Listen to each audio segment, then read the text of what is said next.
impossível falar sobre desenvolvimento sustentável no Brasil sem mencionar a maior floresta tropical preservada do planeta, a Amazônia.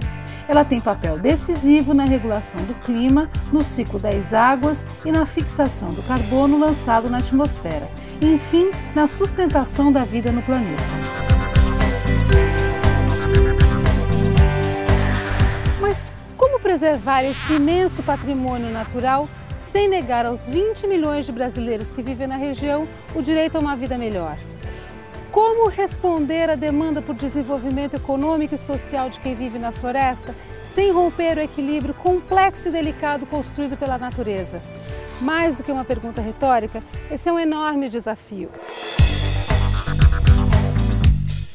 No passado, produtos como a borracha foram capazes de alimentar ciclos de grande prosperidade na região. Mas seus benefícios, apropriados por poucos, em nada contribuíram para romper a miséria endêmica e as más condições de vida. E o que é pior, não constituíram alternativas sustentáveis capazes de valorizar a floresta viva diante da lógica predatória dos que lucram com sua destruição. Nossas melhores esperanças para virar esse jogo voltaram-se há algum tempo para uma receita que combina conhecimento, capacidade de empreender e uma vantagem competitiva com que o Brasil não foi capaz de lidar adequadamente até aqui: a extrema riqueza de vida na floresta tropical. Dos países mais ricos do mundo em biodiversidade, o Brasil está em primeiro lugar disparado. Especialistas estimam que nosso país concentra em torno de 1/5 do total de espécies do planeta. E pelo menos 20 mil delas existem apenas na Amazônia. A imensa variedade de plantas e animais da floresta tropical contém um tesouro biológico inestimável de genes, moléculas e micro-organismos. Matéria-prima cobiçada por várias indústrias, como a de alimentos, a farmacêutica, a química e a cosmética. Juntas, formam um mercado mundial que movimenta mais de 500 bilhões de dólares por ano. Um dos grandes problemas para o uso sustentável da biodiversidade amazônica é exatamente a sua exuberância. Até hoje, apenas 5% de toda a flora mundial foi estudada pelos cientistas e só 1% é utilizado como matéria-prima na produção de medicamentos, cosméticos ou alimentos.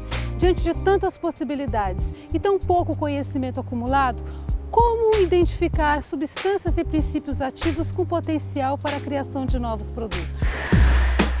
Para os pesquisadores, a probabilidade de sucesso seria comparável a de topar com um bilhete premiado no meio da rua, não fosse algo que a ciência acadêmica aprendeu a valorizar: o conhecimento produzido ao longo dos séculos pelos povos da floresta.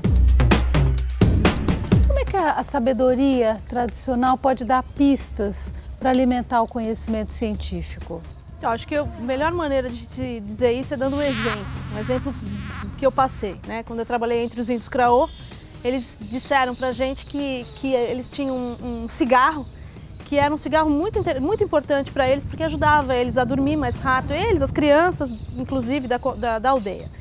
E aí, o nome da planta que se usa nesse cigarro é Capran corriré-ro. Capran, na língua timbira, quer dizer tartaruga. Corri é a espinhela e ro é folha. Então é uma folha que te deixa tão lento quanto uma tartaruga. E aí, quer dizer, o nome popular, a planta, já remete à sua possível ação farmacológica. Mas o mais interessante é como eles descobriram isso, né? Eles perceberam que quando o veado consumia essas plantas, ele ficava mais lento e era mais fácil caçar, né? Porque eles caçam muito veado. Então, quer dizer, tem toda uma relação, quer dizer, pela observação da relação entre um animal e um vegetal, eles desenvolvem a ciência deles, digamos assim, e a gente acaba que aprendendo com a ciência deles e podendo, então, tentar desenvolver um medicamento ansiolítico, um sedativo com essa planta, por exemplo. Um passeio pelo mercado Ver-o-Peso em Belém dá a dimensão da importância desse conhecimento difuso transmitido ao longo de gerações. Aqui, ele se traduz em milhares de produtos utilizados no dia a dia de quem aprendeu a viver do que a floresta tem para dar.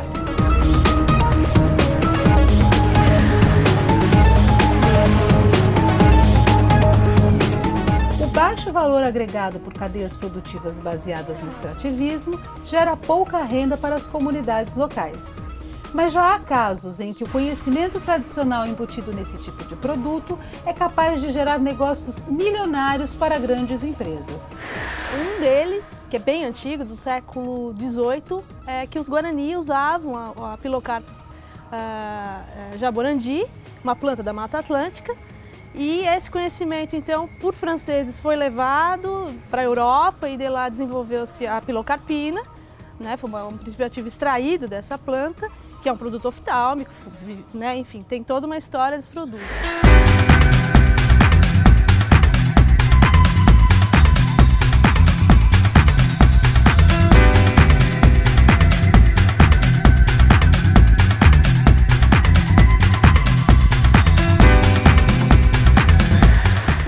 Que é até mais interessante e é recente, os nativos indicaram uma planta, que é a Catharanthus roseus, para finalidade de doenças relacionadas com diabetes, coisas do tipo.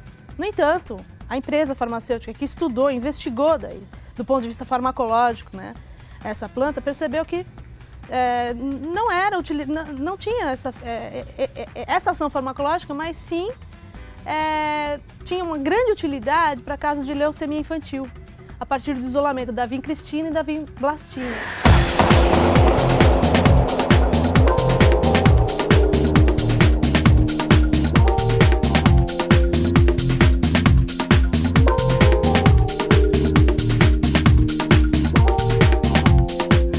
Mas é aí que a história começa a pegar.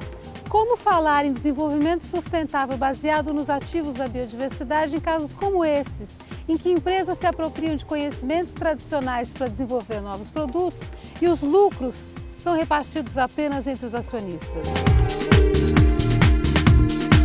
Era preciso definir novas regras para tornar mais justo o relacionamento entre as comunidades locais, as empresas e os pesquisadores.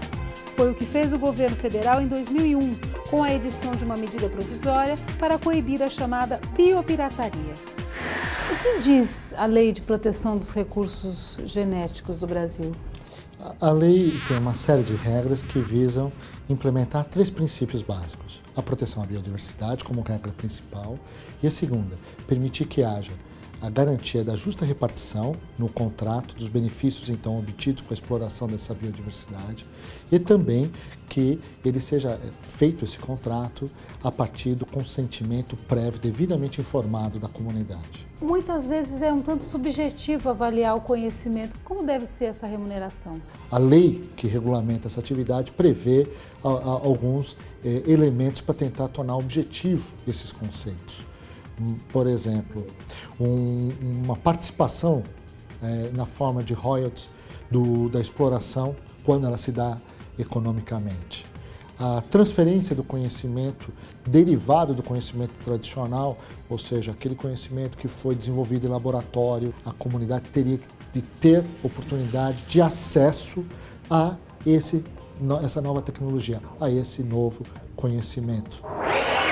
Regras para remunerar o conhecimento tradicional, fortalecer as cadeias produtivas locais e integrá-las aos fluxos internacionais de comércio. Para muitos, era o que faltava para dar impulso a uma nova dinâmica econômica e social na Amazônia que propiciasse a todos a oportunidade de enxergar a floresta, não apenas a árvore.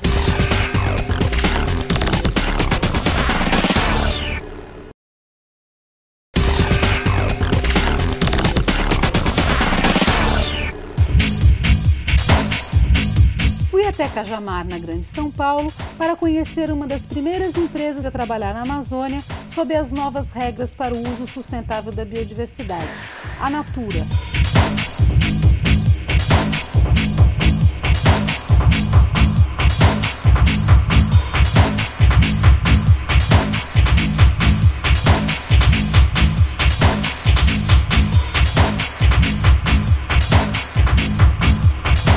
As ações da Natura integram a carteira do ISE, Índice de Sustentabilidade Empresarial da Bovespa.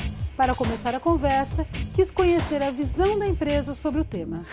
O conceito de sustentabilidade está inserido dentro da Natura desde sempre, desde a fundação. Então, se você retomar as crenças que estão presentes com a gente desde a fundação da empresa, já se fala em conceitos de sustentabilidade muito antes que isso tivesse esse nome. Então, Então, muito antes que isso fosse formalizado como sustentabilidade, a Natura já falava de interdependência entre relações, de que tudo no universo está relacionado e isso, no fundo, né, acaba sendo refletido como um conceito, traduzido como um conceito de sustentabilidade, né?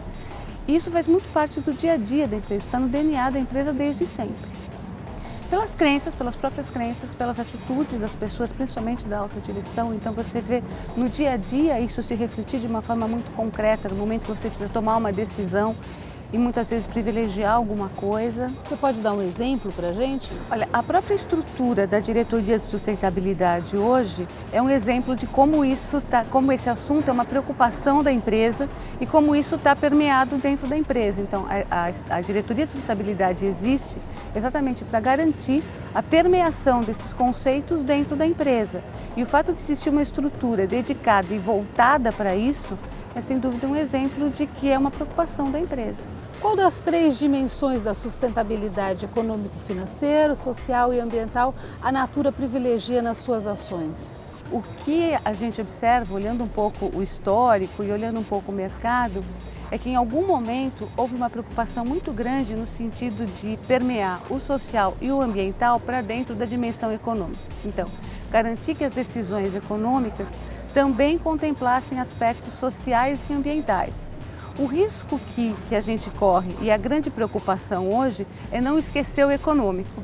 Então, não fazer o social e o ambiental em detrimento do econômico. Porque se a gente faz isso, você não está sendo sustentável.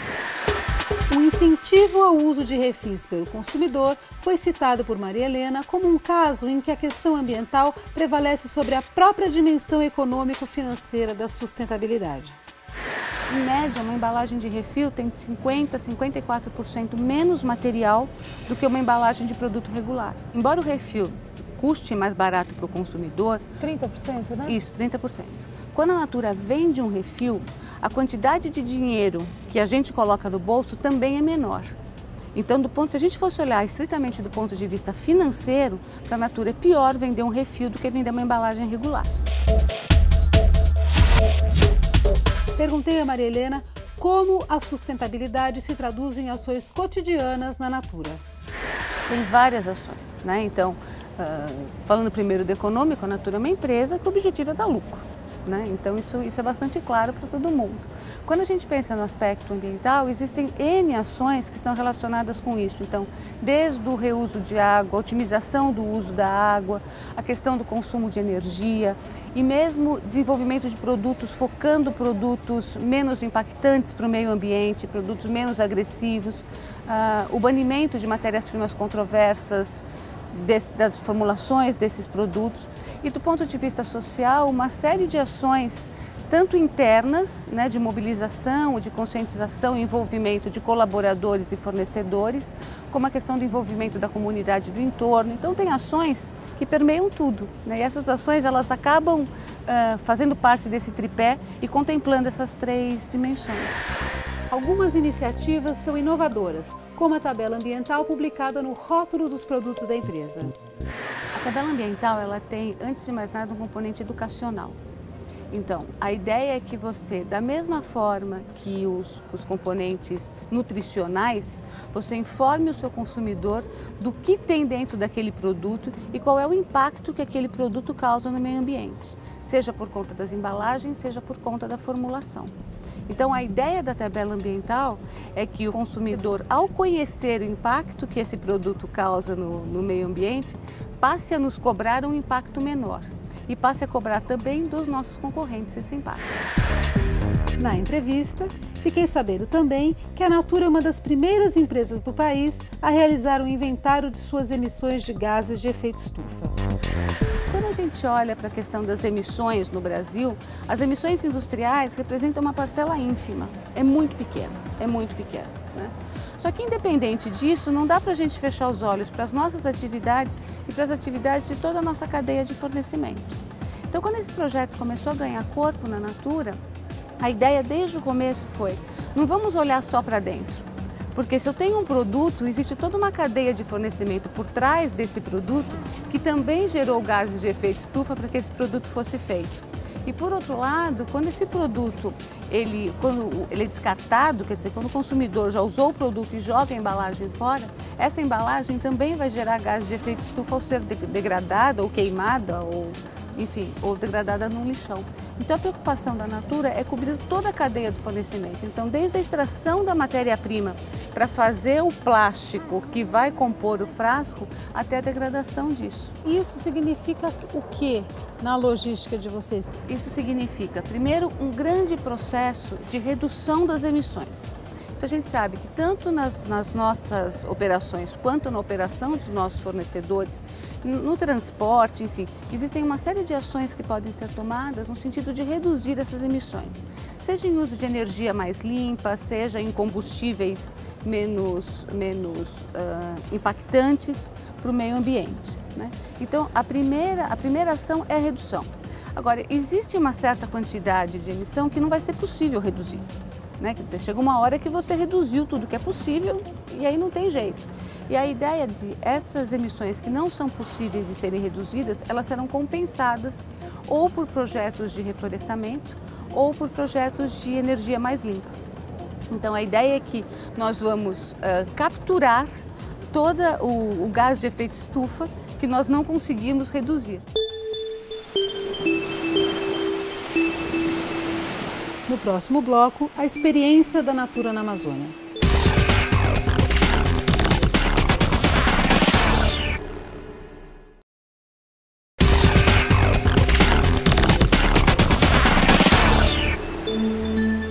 Já sob o signo das novas regras de relacionamento com as comunidades tradicionais, a Natura decidiu associar sua marca a um ícone poderoso, a biodiversidade brasileira. O uso da biodiversidade brasileira como uma plataforma de negócios foi uma decisão que a empresa tomou e que vem acontecendo desde o ano 2000.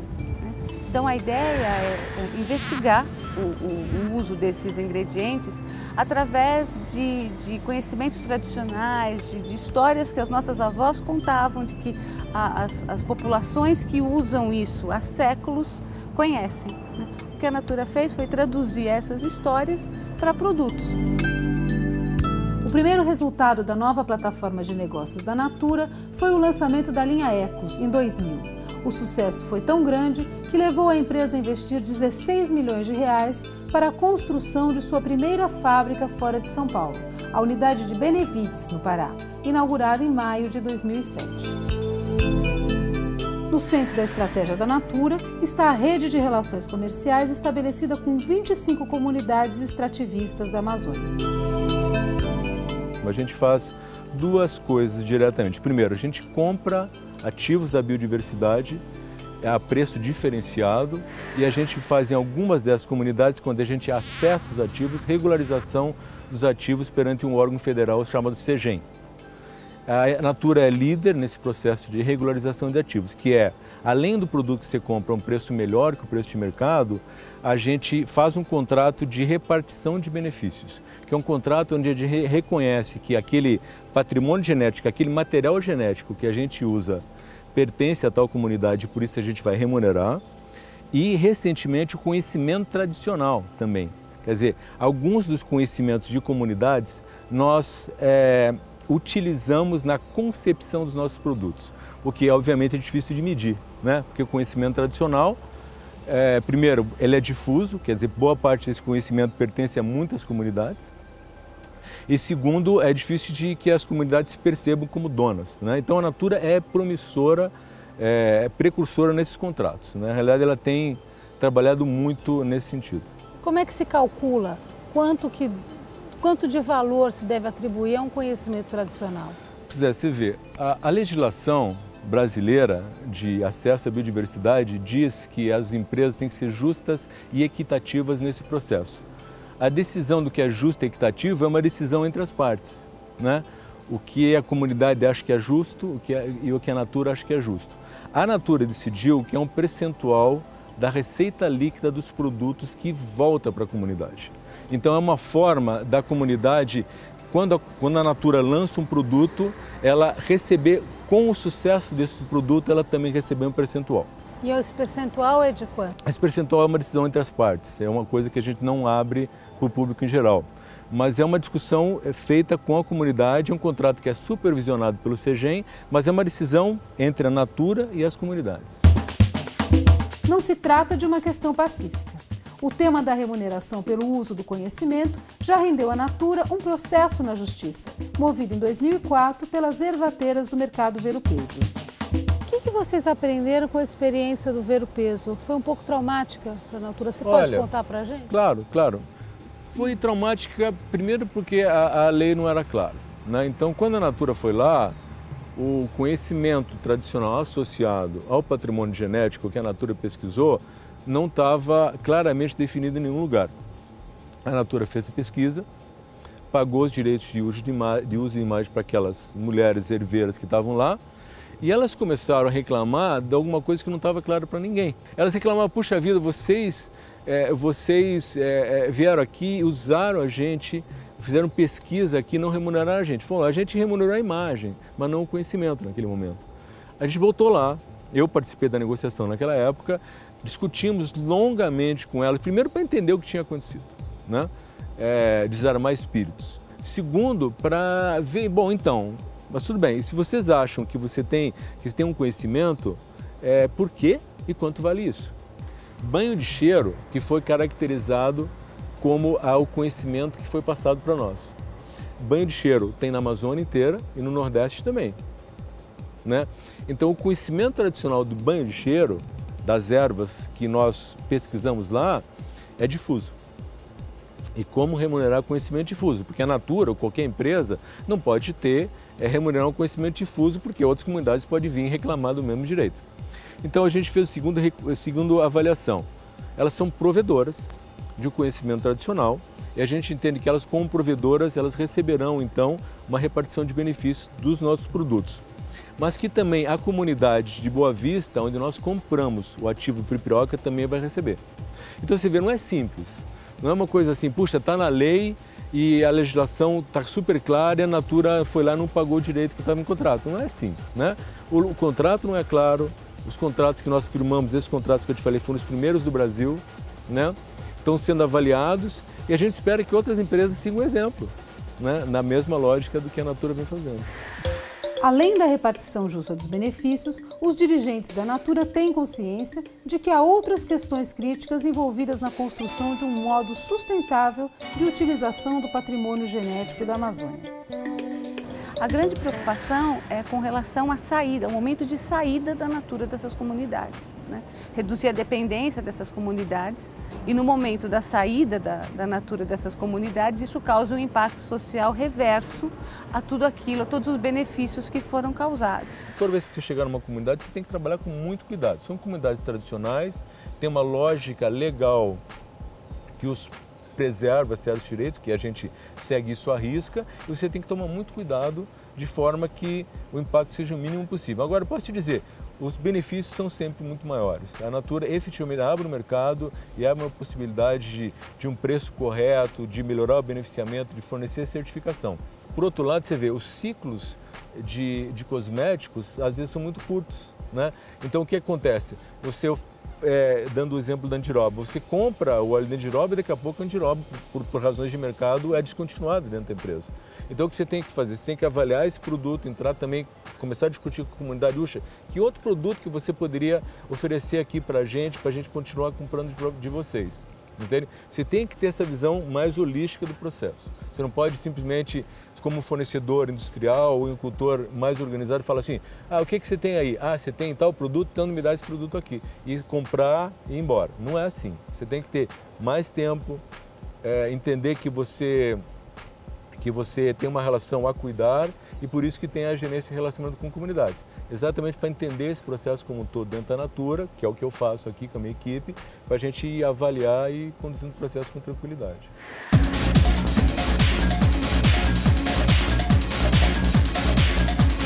Serão esses cuidados suficientes? Era o que pensava quando deixei a Natura. Boas práticas, marcos regulatórios mais claros, relações mais éticas e transparentes são importantes para o desenvolvimento sustentável, sim. Mas responderão ao enigma que devora a floresta tropical mais importante do planeta? Só o tempo dirá.